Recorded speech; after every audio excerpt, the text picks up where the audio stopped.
नमस्कार फार्मर्स। आज का जो मेरा टॉपिक है वो अर्ली हार्वेस्टिंग एप्रिकॉट्स के ऊपर है।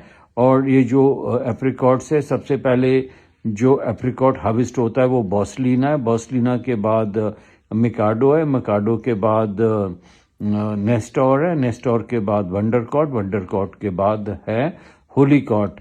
ये जो लास्ट टू वैरायटीज़ है, वंडरकॉट एंड होलीकॉट, सेल्फ फर्टाइल वैरायटीज़ नहीं है, पर फिर भी हम देख रहे हैं हमारे हिमाचल के ऑर्चर्ड्स में इनकी परफॉर्मेंसेस काफ़ी रीजनेबली ठीक है।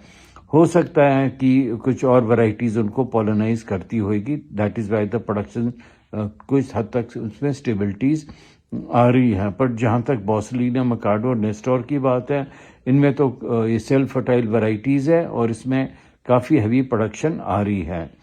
बट ये जो हार्वेस्टिंग चार्ट्स होते हैं they specific to a particular micro climate. और अगर हम मुर्सिया स्पेन में जहाँ ये हार्वेस्टिंग चार्ट को समझाने की कोशिश कर रहे हैं, तो वो माइक्रो क्लाइमेट उस हार्वेस्टिंग पॉइंट को इन्फ्लुएंस करता होगा।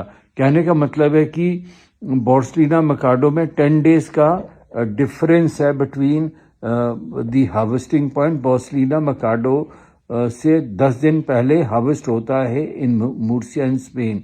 पर हमारे हिमाचल में माइक्रो क्लाइमेट में हम देख रहे हैं कि हार्डली 2-3 दिन का फ़र्क है बिटवीन बॉसलीना टू मिकाडो।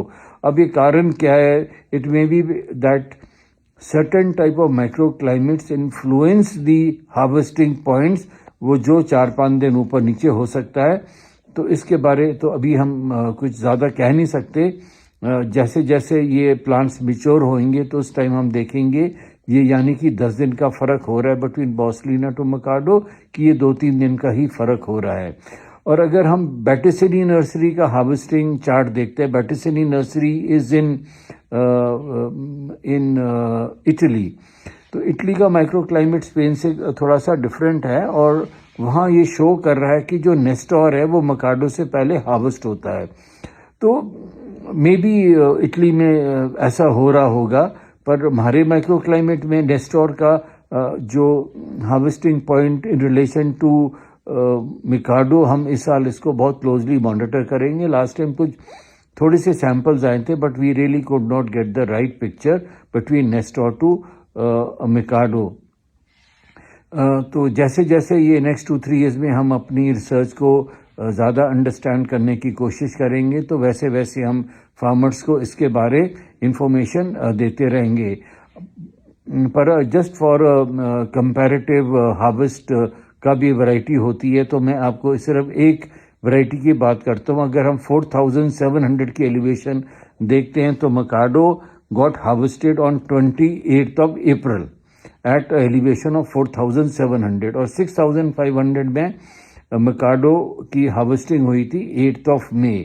अब नेक्स्ट ईयर, अभी जो कमिंग सीजन होगा 2026 में, इस टाइम भी हम इनकी मॉनिटरिंग करेंगे और देखेंगे कि ये उसी टाइम हो रहा है कि इसमें थोड़ी सी वेरिएशन है। मेरा सोचना है कि इस टाइम, लास्ट टाइम रफ कोई 3 to 4 days अर्ली हार्वेस्टिंग हुई है, but very difficult to comment at this point of time. अगर यही सेम पैरामीटर होगा for the next 3 years, then we will give you the exact harvesting point of the various varieties of apricot। तो इतना ही है। मेरा next topic होगा about the red apricots, उसके harvesting points कौन से हैं और उनके कैरेक्टरिस्टिक्स इस रेड एप्रिकॉट्स के क्या हैं। तब तक thank you so much and thank you for watching the video.